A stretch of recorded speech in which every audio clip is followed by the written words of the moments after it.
All right, everybody, welcome back to Horn Takes, your Texas football and baseball talk destination. I'm your host, Sean Redfern. It is Tuesday, folks. That means we are one step closer to Saturday, but we still got a lot of work to do. We got to get through today, Wednesday, Thursday, Friday. Man, it's rough on us here in college football land. I wanted to give you guys an update on the hats, man. A lot of y'all have asked me about these hats. Man, if you guys will email me your hat size, you can see it right here on the screen, horntakespodcast@gmail.com. If you guys will email me your hat size, I will gauge the interest. And if I can get enough people put together that want to do an order and want to pay what I need y'all to pay so that I can get these hats made and get them shipped to you, which ain't cheap. Man, I shipped one of these things to my friend. It cost me like $13 to ship two of them. One for him, one for his son. So pretty expensive. It's going to be around 50, $55 to get one of these hats. So if I'm just being upfront and honest with y'all, that's me making no money. That is like hat, shipping, material to ship, me putting it in a box, driving my ass to the thing, paying for it, and shipping it off to you. So if you're in any way interested in that, shoot me an email with your hat size. I'll get a list together of folks that are interested and see if we can get enough to get some hats built for you guys. So there's the update on the hats. Trying something new today. We got up Sunday. We were motivated. We did 10 drunk Sean thoughts, and I thought, man, I could do this every Sunday. Even on days I travel, I feel like I could do this. So we'll figure it out. So we're gonna move to 5 shows a week. And so I started thinking about it, like, what the hell am I going to talk about on Tuesday? Because we do drunk Sean thoughts, and then Monday is after action review, where we wrap up the game before, after we watch the tape, after we've looked at the stats. What the hell are we going to talk about on Tuesday? Because I don't want to start talking about Trace Ocher games on Tuesday. I don't want to start talking about a preview of Mississippi State on Tuesday. So I had to figure something out. And honestly, I didn't know what the heck I was going to do until this morning when the alarm clock went off. I figure I got Trace Ocher games. I'm going to do Trace Texas topics. And every Tuesday, we're going to talk about 3 Texas topics of the week, or just things that have popped up. Maybe I've seen them on Twitter, whatnot. Just 3 things that have something to do with Texas that we can talk about, Texas sports. So that's what we're going to try today. I hope you guys enjoy it. Check us out on Twitter, TikTok, and YouTube at Horn Takes. If you're just a podcast person, we got you there too. We're on Apple Podcast, iHeart Podcast, Spotify Podcast. You can find us at horntakespodcast.buzzsprout.com. That is horntakespodcast.buzzsprout.com. Check us out. Listen to us. We take subscribers over there. We love it. All right, folks. The first ever Trace Texas Topics. And we'll just call this Trace Texas Topics Week 5. I'm going to stumble over all those P's so many times throughout the rest of my career as a podcaster. I don't care. Topic number 1. Should Texas's Quinn Ewers play against Mississippi State this weekend? There's been a lot of talk about this on Twitter. I'm sure there's been a lot of talk about this on various message boards. Sark mentioned that he was really happy with his recovery progress last week. Said he's about 70%. Said he could have played if they'd have needed him. One of those deals where it's still not 100%, but not painful enough that he couldn't go. You got to figure if he made that kind of progress in week 1, that one, his injury is not that serious, which is great to hear, because the range of recovery time on an abdominal strain is pretty wide. But you also got to think he's close to, if not 100%, come Saturday. So the question for Longhorn fans, do you play him or you sit him? If you sit him, give him an extra week of rest before Texas heads to Dallas to take on Below U. Texas got a bye week after this Mississippi State game, so you get 2 weeks of extra rest for Quinn, which would give him 4 altogether. Give Arch Manning another shot at a start, this time in an SEC game. I think that's valuable experience. Iron sharpens iron, right? That's what Coach Sark always says. If you play him, you give him a chance to kind of shake off some rust before the Red River Shootout and against an opponent that you can probably afford to be a little rusty against, like Mississippi State. Bless them. Probably not going to give Texas too much of a fight in this game. Oklahoma absolutely will, certainly will. And that defense for Oklahoma, as we've said multiple times, pretty damn good. Would allow Quinn to possibly re-enter the Heisman picture. You get hurt, you don't play for a few weeks, people start to forget about you. You got to come back and do so much more than you would have had to do to just maintain that level of hype or that being on the radar for the Heisman. This one's probably way more important to the fans than it is to Sark, Quinn, or the Texas football team. And it should definitely not factor into Coach Sark's decision on who plays this weekend. So let me make that 100% clear. I am not advocating either way that Sark should make a decision on quarterback based on the Heisman, because I will never advocate for that. I will never say that. But we're talking about fans. The risks. You play Quinn too soon, and a apparently mild abdominal strain could turn into a severe abdominal strain. You can re-aggravate those things. You can make them worse. Recovery for an abdominal strain ranges from a week or two in mild cases to several months in severe cases. I don't know the science behind whether a mild one could turn into a severe one, or if like the injury occurs and that's the level it is and it doesn't change all that much. I don't know. I'm not a doctor.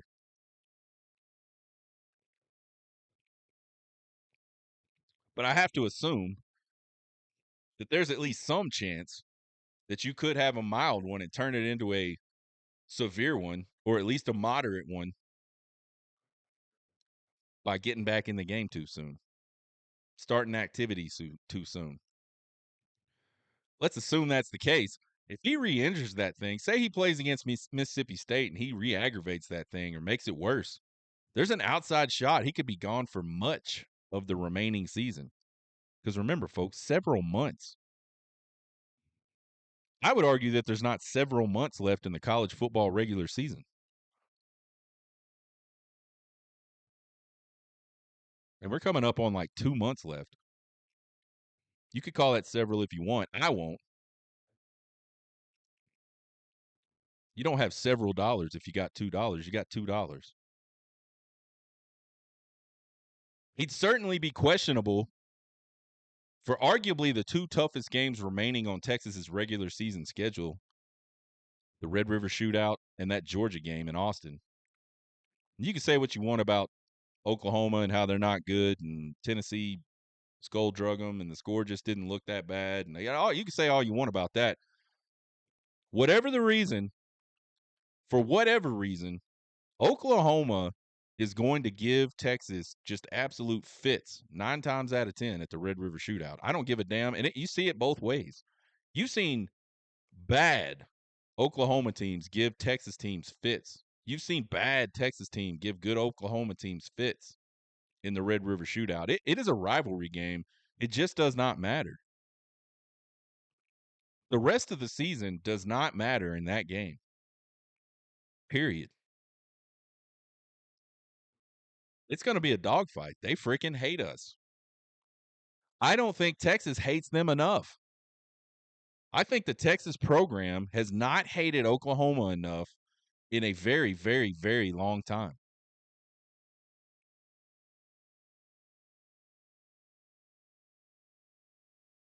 You keep him out too long, those Heisman chances fade. Again, we talked about it.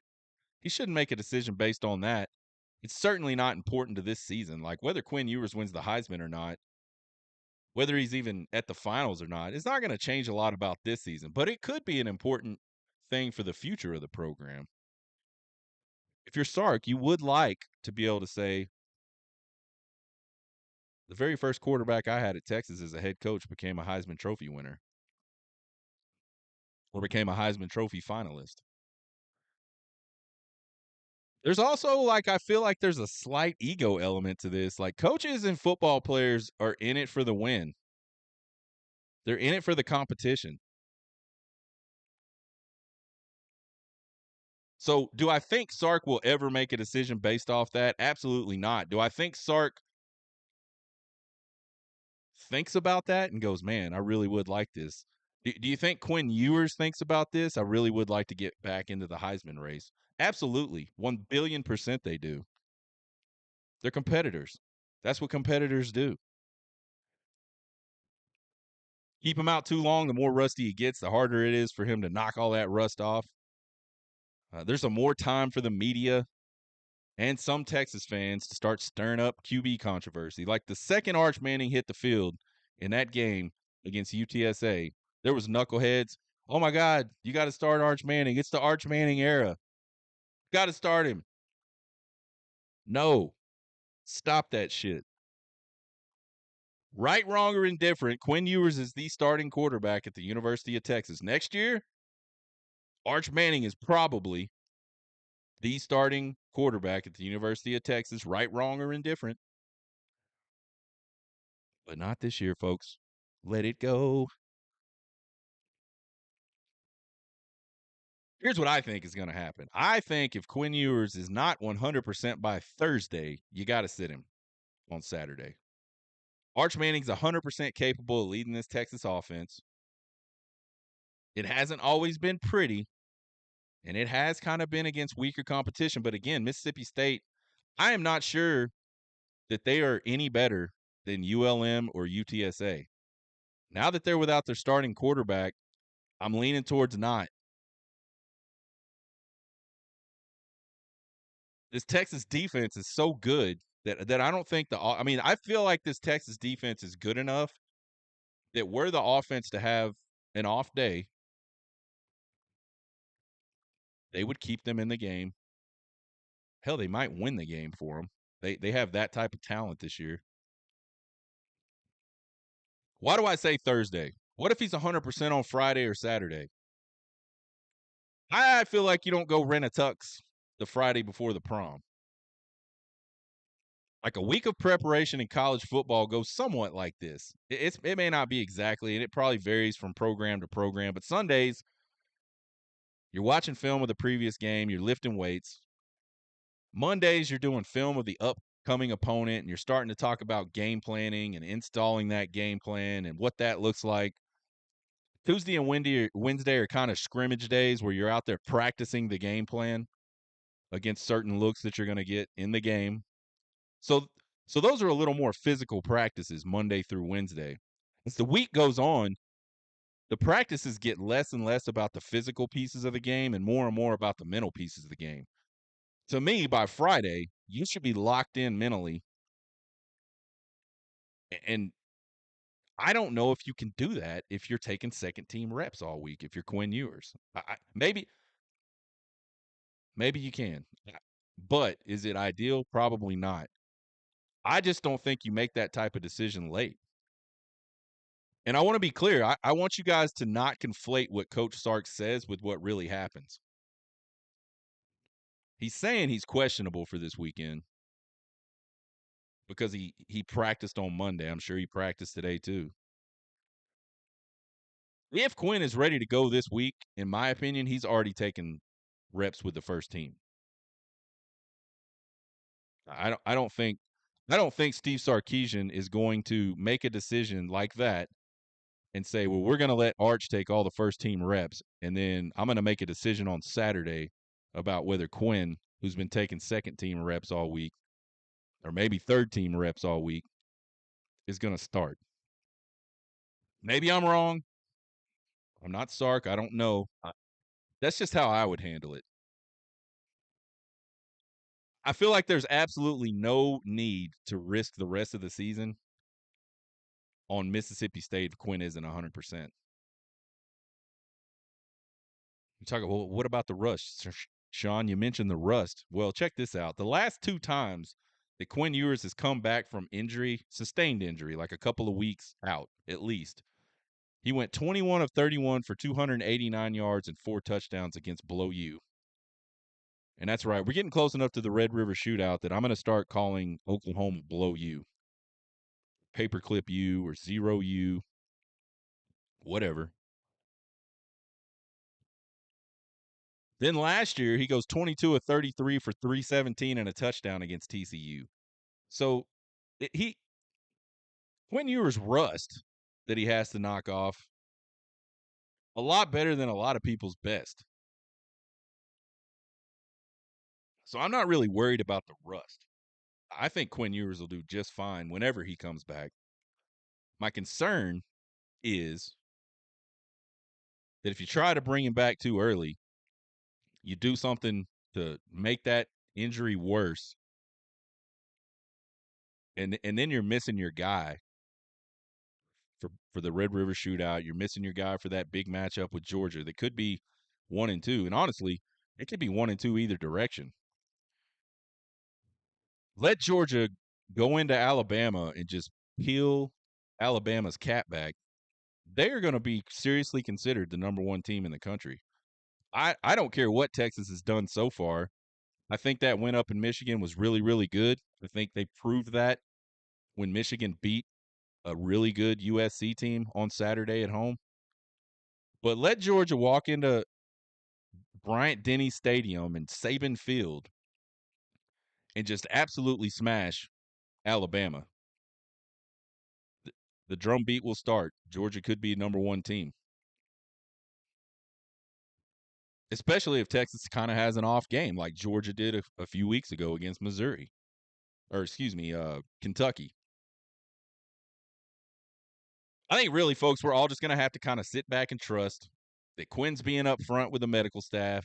The medical staff's doing everything they can do to make sure he's ready while keeping his overall health in mind, and that Sark is wise enough to listen to all those recommendations.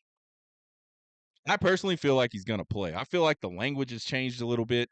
I think when Sark says he's questionable and he's not out, I think that means Quinn's taking first team reps. And the only reason it makes sense for Quinn to take first team reps is if you're going to play him. Because if you're not, you would have Arch Manning taking first team reps. We'll see what happens. Topic number 2. What makes Sark different? Texas has kind of always been the sleeping giant. They've got resources, they've got fan support, they got facilities, there's history. They were a sleeping giant when Sark got here, much the same way they were a sleeping giant back in 1997 when Texas hired Mack Brown. And then all they did under Mack Brown was go 158 wins to 48 losses over 16 seasons. That's 77% winning percentage. That's really good. They won 10 or more games 9 straight seasons. That's really good. They played for 2 national titles. They won 1. A lot of people will argue and say, and I've heard people of other fan bases say this a lot lately. If Colt McCoy doesn't get hurt, y'all win that game. I've had a lot of people tell me that. Not just Texas people, fans of other teams. So point being, they had a really good program going, really good teams. They sent countless guys to the NFL. I mean, Mack Brown had Texas football awakened, woke. I don't know. Then Mack Brown gets fired, and the 7 years after that were just largely a disaster. You had Charlie Strong come in, who was a successful head coach at Louisville before that, had 2 really good seasons before that. 3 straight losing seasons, 16-21 record. That's 41 or 43% rather. I think Tom Herman fared a little bit better, but he still could not get the sleeping giant that was Texas football to wake up. He had a 32-18 record over 4 seasons. But there was just something missing. It just was not happening for Texas. And a lot of people started talking about, Texas is just a joke. Texas, blah, blah, blah, blah, blah. A lot of the same talk that was coming up early in Mack Brown's career. They do more with less, blah, blah, blah. All that shit. Or excuse me, less with more. Herman just never could get over the hump, despite having 3 straight top 10 recruiting classes. And we talk all the time. Coaching absolutely matters. You can't just you can't just assemble the best players and go out and win games. Like, you got to have good coaching. But it sure is a lot easier to coach well when you have 3 straight top 10 recruiting classes. It just makes it a lot easier. Good players will mask bad decisions by coaches. Just like good coaches can mask bad plays by players, put them in better positions to make plays.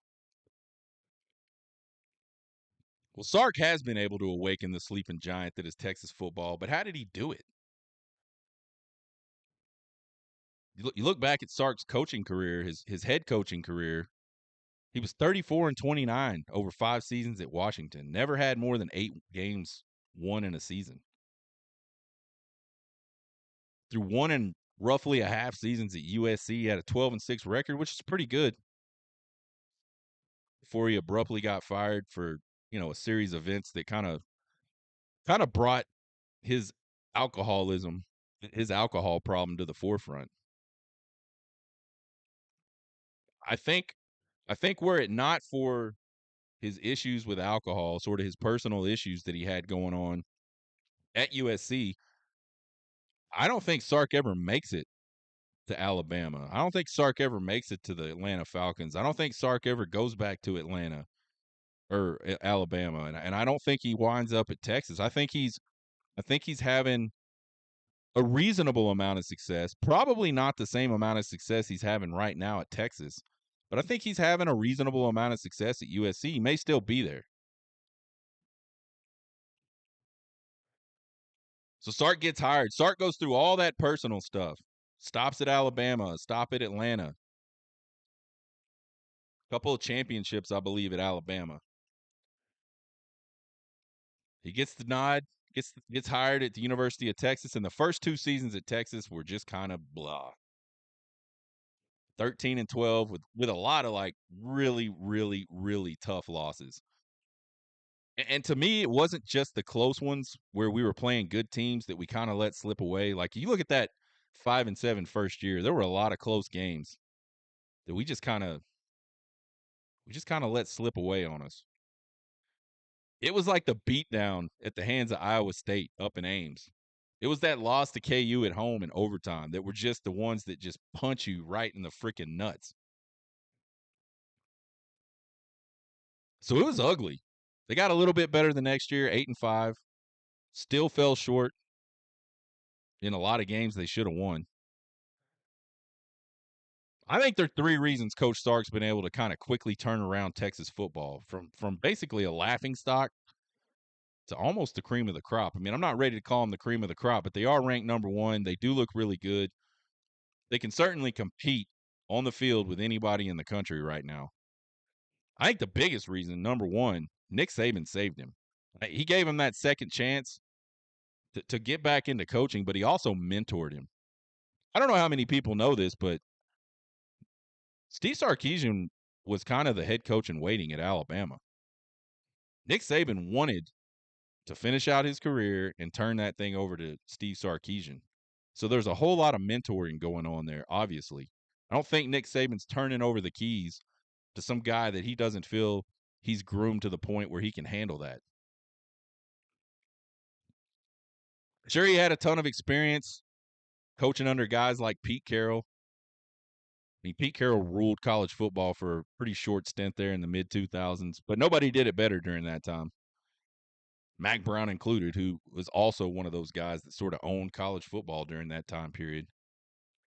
So I think Steve Sarkisian learned a lot of the tactical stuff under Pete Carroll. He learned how to recruit. He learned X's and O's. But I don't know that he understood like the power of culture before he really started working for Nick Saban.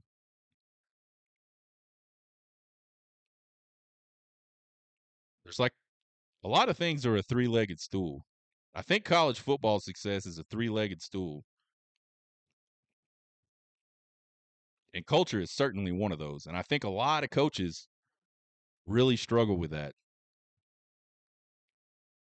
I think Steve Sarkisian is like a master of that. Number 2 reason, he's recruiting. He has done an absolute masterful job of recruiting at Texas.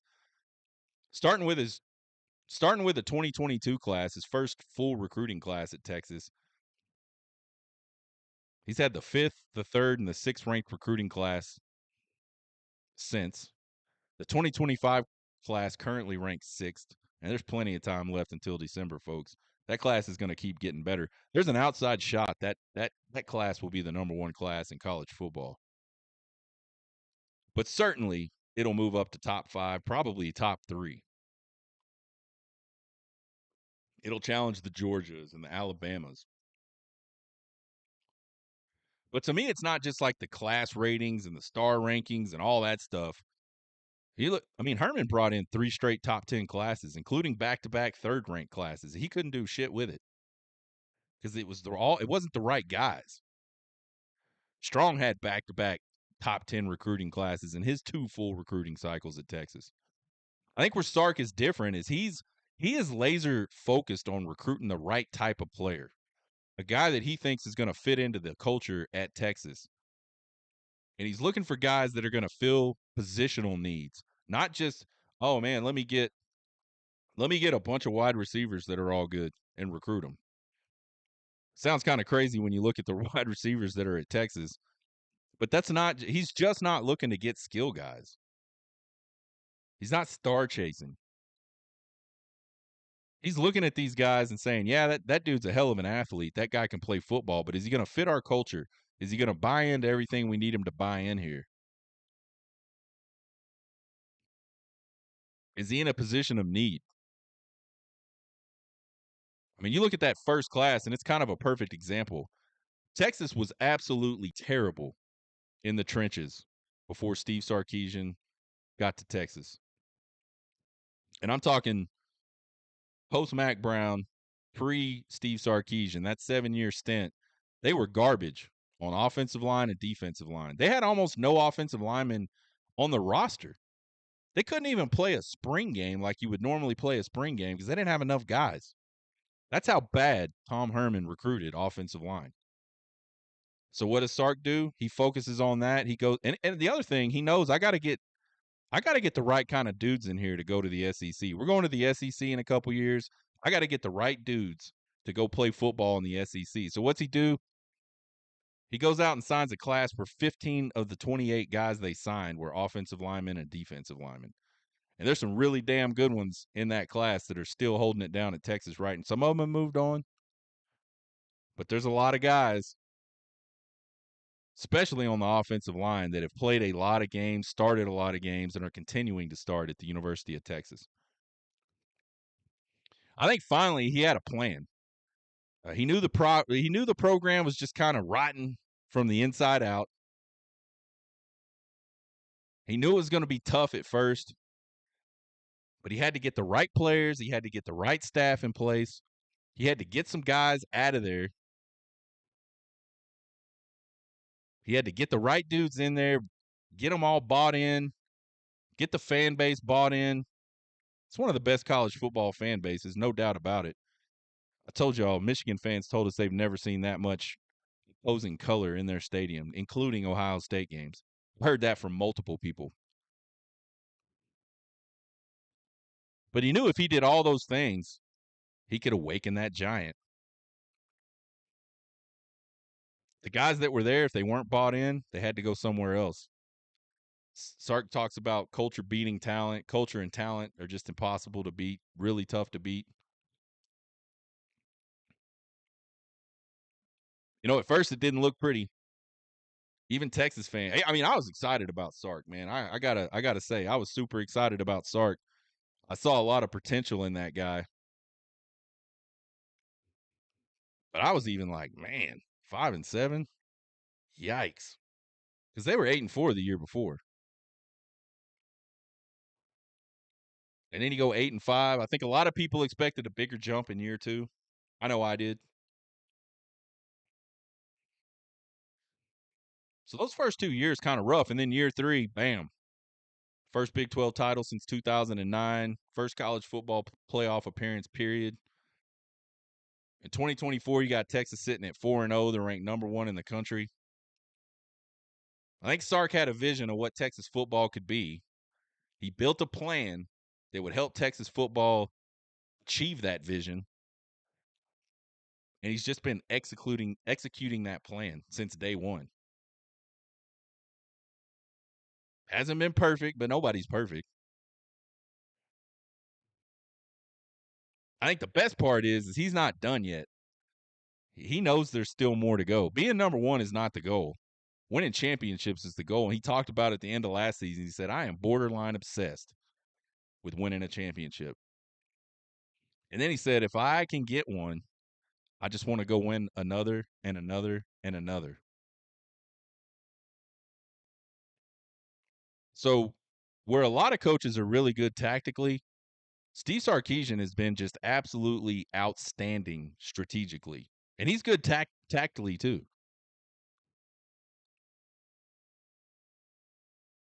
Texas Longhorn football is very lucky to have Steve Sarkisian. I think it's just one of those deals where he didn't have a lot of success at other places, but you always knew he could do it. And Texas was the right place at the right time for the right guy. And that's why we're seeing the success that we're seeing.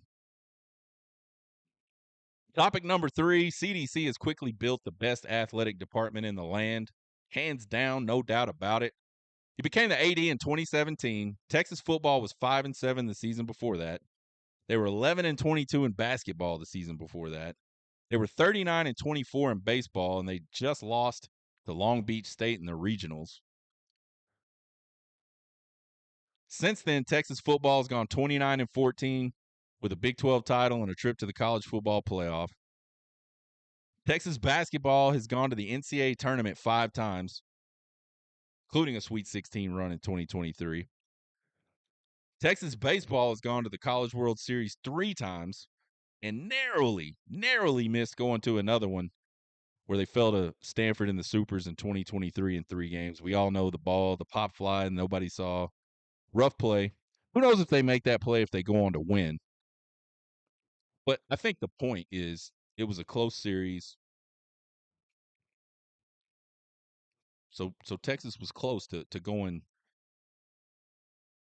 3 times in a row. Texas has won 14 team national championships during CDC's tenure. They've won 16 team conference championships during his tenure. They've won the Directors Cup 3 of the last 4 seasons, finishing second in 2022-2023. They have finished in the top 5 of the Directors Cup every single year CDC has been at Texas. He's gone out and just brought in some of the best coaches in their professions. You got Sark, you got Schloss, you got Mike White, softball. Not a massive fan of Rodney Terry, but we'll see what he can do this year. He hasn't had a lot of time. I am fully willing to say that. The cool thing about Texas is they are good in all the sports, not just the big 3, not just the ones that everybody watches. They're good across the board. They win in a lot of different sports consistently.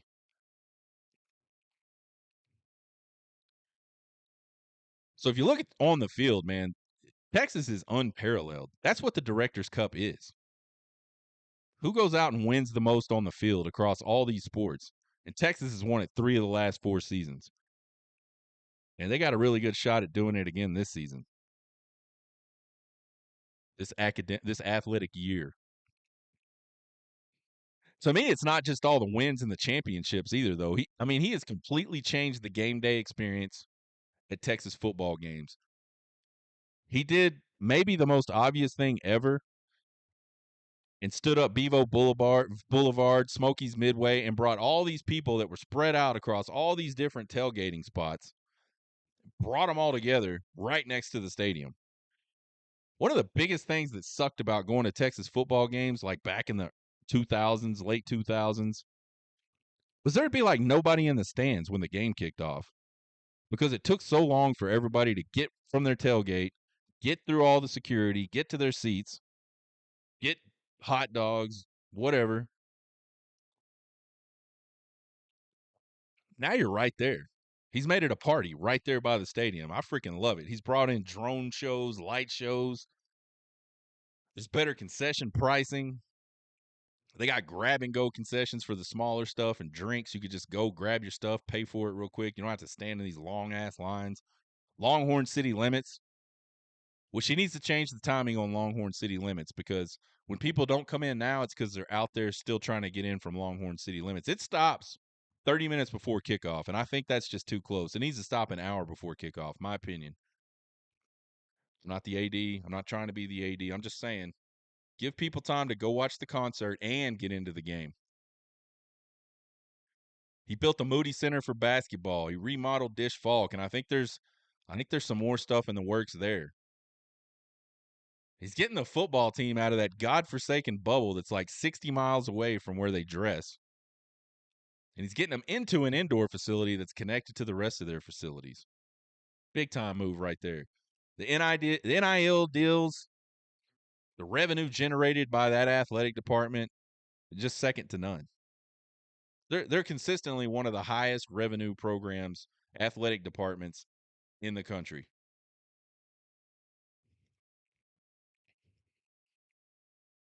Our friend Chris Phillips over at SEC Unfiltered says there's no better athletic department right now than Tennessee. I got to respectfully disagree. I love Chris, and I am not trying to throw shade at Chris, and I am not trying to get into some kind of beef with Chris at all. But I got to respectfully, completely, 100% just disagree with that. I think you look at it, Texas has done more the last 4 seasons than Tennessee has done in the history of the Directors Cup. Texas football is ranked number 1 in the country right now, coming off a playoff appearance. Texas baseball just hired one of the best in the game after they fired a pretty good one because he just couldn't get it done. Schloss is on a roll right now recruiting. I mean, that dude is on fire. Basketball will go dancing again. And honestly, they have just as good a shot to win it as Tennessee does, in my opinion, which ain't a lot.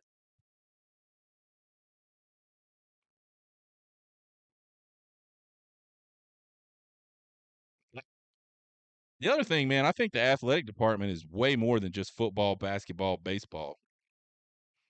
And those are the arguments Chris used. Chris talked about those 3 things, which Tennessee just won the national championship in baseball. They got a really good football team. They do have a good basketball program. They got one of the best basketball coaches in the country in Rick Barnes. But if that's his argument, he should reframe it. And he should just say, in the 3 big sports, there's no better athletic group than Tennessee. And then I would consider it. I might even agree with it. They're really good right now. But I think there's so much more that goes into how good an athletic department is than just we're going to tax our fans 10% for NIL. And we've been good in the 3 major men's sports. And we are good at the 3 major men's sports right now. I think Chris missed one there. I don't know. Let me click CDC on there too. I forgot to click over to CDC. We got to give CDC some airtime. So I don't know if Chris did it for clicks. I don't know him that well. He seems like a cool dude. He has good content. They've got a lot of subscribers over there on their YouTube channel. I will say I think Chris starts to mess with those South Carolina people on purpose. But that may be because of the way they treated him when he kind of left the South Carolina, the Spurs Up show thing and built an SEC thing. And I think Chris is generally fair about South Carolina, and I think that's why they hate him because, I mean, let's be frank, man, South Carolina football hasn't been all that great the last few years. So there's the first ever Trace Texas topics. I hope you guys enjoyed it, man. It's going to be tough for me to find 3 topics to talk about every week, but I'll do my best. We'll be back on Thursday. We will do Trace Otra games. There's a lot of good games this weekend. Just looking at it real quick, and then we'll do a deep dive on this Mississippi State team. Won't take us long. They're not that good. You guys can find us on Twitter, TikTok, and YouTube at Horn Takes. You can give us a subscribe or a follow Won't cost you guys a thing. We sure would appreciate the support. You can email me at horntakespodcast@gmail.com. Don't forget your hat sizes. And if you're interested in paying $55 for a hat, you can email me at horntakespodcast@gmail.com with all your questions, comments, concerns, and criticisms. I love them all. You guys keep plugging away, and we'll be at Friday before you know it. Get hooked.